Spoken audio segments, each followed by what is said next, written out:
All right, welcome. We're going to be looking at a different way of using the TL431. Gee, I bet some of you are tired. Oh no, TL431 again. But it's going to be completely different this time. We're going to be looking at using this device as a basic constant current circuit. I have connected these up. It works well.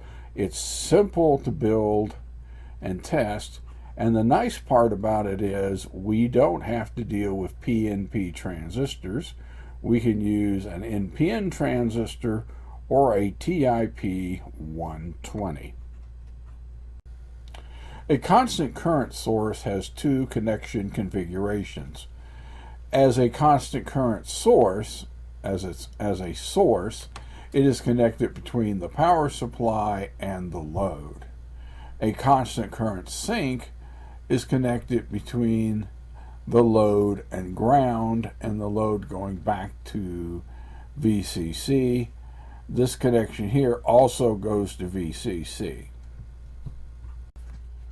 All right, these two circuits are both these circuits are working circuits. They have been tested. In this case, figure A is a constant current source. Figure B is a constant current sink. They work similar. Our load is an LED. In the sink, your load is here in the collector circuit of the TIP120. I replaced the NPN transistor of the original spec sheet with a TIP120 Darlington.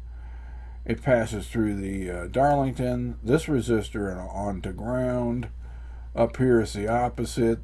Current passes through the TIP120, this resistor, the load, and then to ground.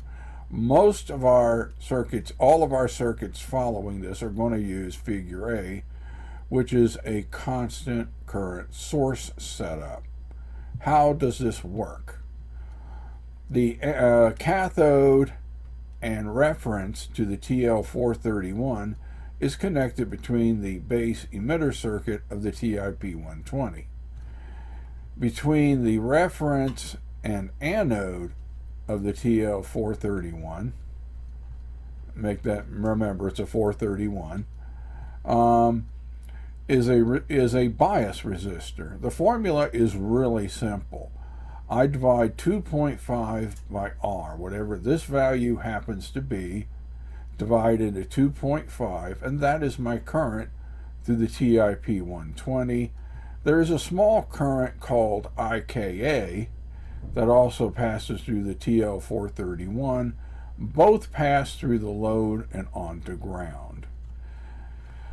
Okay, so the value, what happens is it maintains a value between R, that is the reference, and the anode of approximately 2.5 volts regardless of load. That regulates the current through the base emitter circuit of the NPN transistor, and that is how it controls the current value, and that value is irregardless of the VCC input or changes in load. Once again, I know I'm going to get this question. This is not a voltage regulator, it is a current regulator, and the output voltage depends on the resistance of the load. Another issue is heat dissipation. You need to heat sink the TIP120 because any voltage not dropped by R in the load is going to be dropped by the pass transistor, and the value of R as far as wattage goes is going to be the resistance times the current. So if I'm drawing, say, 250 milliamps through a 10 ohm resistor, that's about what, 2.5 watts. You would need to double the wattage to 5 watts. I use mostly 5 watt resistors in these circuits. I've used smaller ones temporarily, but they will get hot. For the following test, we're going to be using the constant current source schematic in figure A. Here is a picture of the test setup. Here's my load is an LED. Here is my test resistor. Here's a TIP120 on a heat sink. And here's the TL431 here at the bottom. Let's move on down. Our first test, we're going to have a value of R is equals 15 ohms.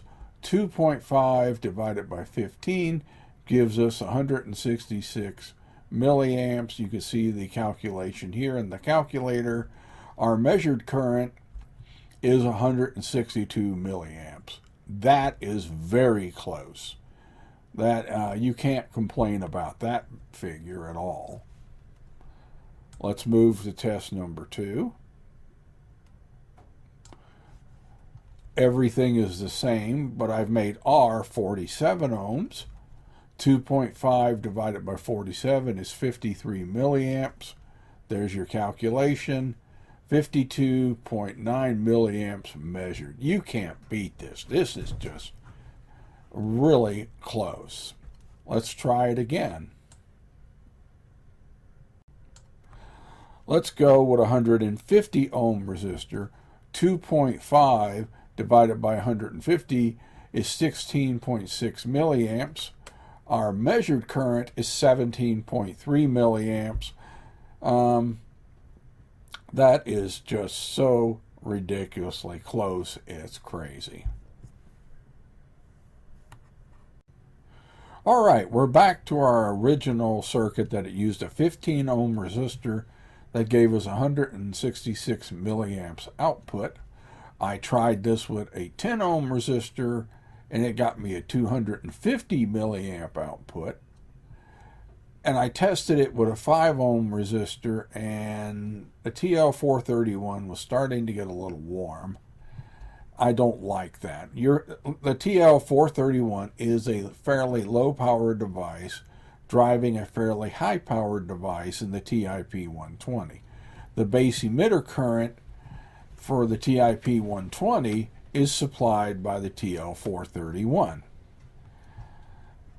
So we're going to look at a solution in the next video, how to get around this problem. By the way, I tried driving it up over 500 milliamps, and the TL431 made a lot of smoke. It blew it.